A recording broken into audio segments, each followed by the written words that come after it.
Hey, poker peeps. Thank you so much for tuning in to a little video. My name is Sky Matsuhashi with Smart Poker Study. So this video, I'm going to teach you one way to help you face less 3-bets. This video is kind of a companion video to podcast episode number 273, which was all about facing less 3-bets. The third tip that I gave you within that podcast was to look ahead at the players remaining at the table before you open raise or before you ISO raise. You want to look ahead to see who's left to act to gauge how likely you are to face a 3-bet. If you see a lot of 3-bets potentially coming your way, then you might choose to not open raise specific hands. You might even choose just to leave the table and find a new one if there's too many 3-betters who have position on you. So what I want to do right now is go through my Poker Tracker 4 database. We're going to pull up 20 hands where we open raised or maybe ISO raised, and then we faced a 3-bet. We're going to see if we can't see that 3-bet coming, right? This is what I want you to do. When you can see the 3-bet coming, you can take steps to avoid those 3-bets. Because in general, when you're 2-betting pre-flop, that's a profitable play to make when you're the pre-flop raiser. When you're facing a 3-bet, someone else is showing aggression against you, you often call, sometimes with a subpar hand, or you just fold versus those 3-bets. Occasionally 4-bet as well, right? But on average, when you face a 3-bet, it's a money-losing situation. And I'll show you that with my own database right here. And then after we go through the database and look at the hands, I am going to give you a little action step for the next poker session that you play. So to find hands where you made the 2-bet and then faced a 3-bet, I'll show you the filter. Actions and opportunities, pre-flop. Pre-flop raises, any 2-bet, add that to the filter. Now, when it comes to facing 3-bets, the filter that you'll want is under pre-flop opportunities right here. And it's a raising opportunity. So when you open raise, somebody else 3-bets you, you have the opportunity to 4-bet because you're facing the 3-bet. So we want to run this filter. Let's see here. So we have plenty of hands, 146. You could see I'm positive in dollars, but negative in win rate. Now, that's because I play two different stakes, 10 NL and 25 NL. But what we want to do is, we'll just stick with the MP. We want to review 20 different hands to see how often we can spot that 3-bet coming before we make our raise. So we'll just count out 20 hands. 2, 3, 4, 5, 6, 7, 8, 9, 10, 11, 12, 13, 14, 15, 16, 17, 18, 19, 20. Highlight all these bad boys, right click, and replay hands. And in order to keep track, I have my little post-it note and a pen right here. We're just going to go through the hands, and if we see that 3-bet coming, I'm going to make a tick mark. And we're going to see, hopefully it's like 50% or more that we can actually see that 3-bet coming when we face it. So let's see.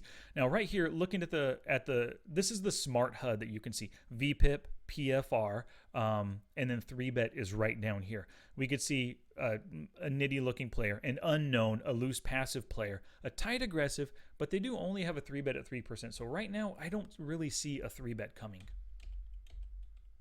Oh, and then from a completely unknown player, min 3-betting against us. We did not see that coming. So that is not, I'm not going to make a tick mark on the sheet right here. Let's go to the next hand. Before we open raise, possible 3-bet right here, loose aggressive player. Another loose aggressive small or 0 3-bet, but they're loose aggressive in general. One of these two might throw a 3-bet. Tight aggressive, 3-bet only 3%. And 6. So I can see one of these players 3-betting me, especially these guys out of the blind, if they like to 3-bet steal. So I think I can see this 3-bet coming right there. So even though it's 0, we see a loose, aggressive style of play at 25-20. This is just the first good opportunity he's had to 3-bet. I'm going to say that we saw this one coming, but we have these players as well. If he didn't do it, they possibly could have. So we open raise, a 3-better, another 3-better right here. Tight aggressive, but 3-bet at 7%. We can probably see this one coming, and we did. Another mark. Now, I'm not taking the time to review all of these hands, and I'm not going to tell you whether or not this open raise I made was good or not. That's not the intention right here. We're simply going through to see if we can spot that 3-bet coming before it hits us. No 3-bet, no 3-bet. Yeah, possible. Oh, Wild Boar is a loose aggressive player. You can see I have the orange coloring right here. Loose passive. I can see him 3-betting us right here, but let's see who it does it. And he does. Wow, pretty good sizing too. Yeah, we saw that bad boy coming. We open raise ace jack. What do we got? Okay. Tight aggressive, semi-loose aggressive, but 9%. No. Holy cow. 24%, but looking loose aggressive as well. it's a small sample, can't really count that. But I can see one of these two players 3-betting us. And he did it right there. I saw that one come in. Oh, I didn't say anything, but yes, you could see this guy 3-bet at 8%. It's 3 out of 40 instances right here. We can see that one coming. But then look at another 3-better right here. Couple of loose passive guys. Maybe that's one reason I open raised. Even though they like to 3-bet, it would be great to be isolating one of these two players, especially this one right here with no 3-bets yet. All right, so we open raise.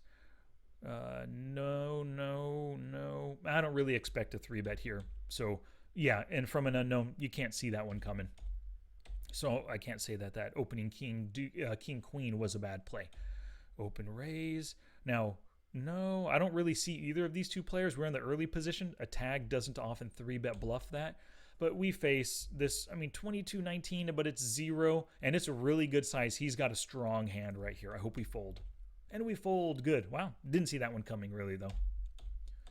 Pocket 5, so I see a 3-bet coming, a 3-bet, and a 3-bet right here. He's a tight aggressive. Yeah, this might be the kind of player I would want to leave and possibly find another table with more fish on it, less tags, and less regs. But I'm going to say we see this one coming.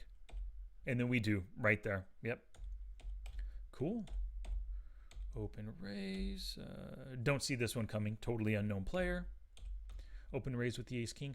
Don't see a 3-bet. Possible 3-better right here. He is looking loose aggressive. It's only 74 hands, but he's on the best position, right? He's on the button. He loves, button lags love to 3-bet when they have the chance. Don't see a 3-bet, don't but. So if he makes it, we see it coming. Anybody else, I'm surprised. Oh, wow. Yeah. 27-12 looking loose passive. Don't see that one coming. Whoops, I went too far. Yes, we could see him 3-betting 28-25 and a 3-bet at 20%. 2 out of 10, definitely. Possibly this player on the button as well. Whoops. Yep, totally loose aggressive in the big blind right here. Oftentimes, loose aggressive players love to use the big blind for calling, but occasionally for those 3-bet re-steals as well, because they get that little bit of a discount because they already have one big blind in the pot. And we can see that one coming. Where's the HUD? There we go. Loose passive, don't see him. 3-betting, no. We don't really see any 3-bets on this hand. And then he comes in with one right here. He's got a strong hand, this loose passive player. Easy fold. Let's see here. Okay, so Goats McTotes, tight aggressive player, but very competent, plays a lot. Like a reg tight aggressive player. And 3-better, I can see him 3-bet. But these other players, I'd be a little surprised. They only 3-bet with really strong hands. And then look, there it is. We saw that one come in. Oh, nice. 70 cents ISO raise. Super loose passive player. Great spot to ISO raise. Hopefully everyone else folds and he calls. But we have a potential 3-better in Brewer. Another tight aggressive in the small blind. Maybe, maybe not. It's only 5%. Right here, oh, Wild Boar. We know that he's capable of 3-betting. So I see two players potentially 3-betting us using his discount. And if he knows anything like what I teach, I often teach ISO raising to get that weak player heads up, right? So he could see us as having a weak hand right here. And then Wild Boar does it, even though it's on the small side, on the small side, we expect a 3-bet from Wild Boar. So I'm going to make a mark. Pocket Queens, don't mind a 3-bet. We see a 3-bet from Volleyball right here, as well as potentially Teddy KGB. Oh, Scary Daddy Rat. Loose, kind of passive, but loose player, but a 3-bet at 7%. We see some 3-bets coming our way. And there's one right there from Volleyball. Oh, yeah, obviously. 14%, 7%, no. Possibly a 3-better, but look at that. He didn't. He chose to just call in the second best position in the cutoff right here. But then I think we can absolutely see this one coming. Look at that sizing. Apollo Lackey is really trying to take this pot down, or he loves his hand right there. But we saw that one coming. Faux show. Do I fold? Hey, I fold. Oh, so does Galley. Ace 10. ISO raising to 80 cents. Loving the sizing right here. Oh, look at this. Wild Boar. Loose aggressive players, they do, of course, like to limp raise, especially with aces and kings, maybe even queens, right? Instead of just raising. Maybe he's hoping. Maybe I've been showing a propensity to ISO raise in this at this table right now. I don't know. folds and a call, and then look at that limp raise. I would say for sure I could see that 3-bet coming. Doesn't mean he makes it all the time, but at least, you know, if I see it coming and as soon as he makes it, it's a pretty easy play because I'm planning ahead of time because I spot it before it gets to me. Oh, let's see here. No, I don't really expect 3-bets. I mean, maybe from this player. Oh, no, he's lose passive, 3-bet at 5%, but nope, I don't expect any 3-bets, and that's a surprise. Oh, that's it. 20 hands. So you can see out of 20, we have, we have 13 times when we saw that 3-bet coming. So this truly is a valuable skill to have. Always look ahead at the rest of the table to gauge whether or not anybody's going to 3-bet you. And so that is your play with purpose for this week, or at least this next session.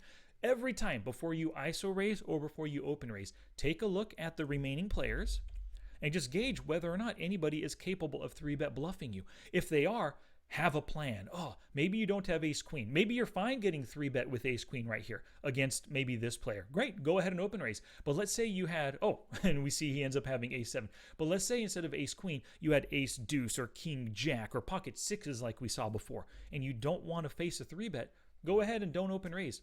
You know, there's nothing to say that just because your hand is worth open raising that you should open raise it every time. If you see 3 players capable of 3-betting, then start folding some of those weaker hands and don't give them the opportunity to 3-bet you. Alrighty, if you enjoyed this video, hit that like button down below and please subscribe to the channel. I'll catch you later.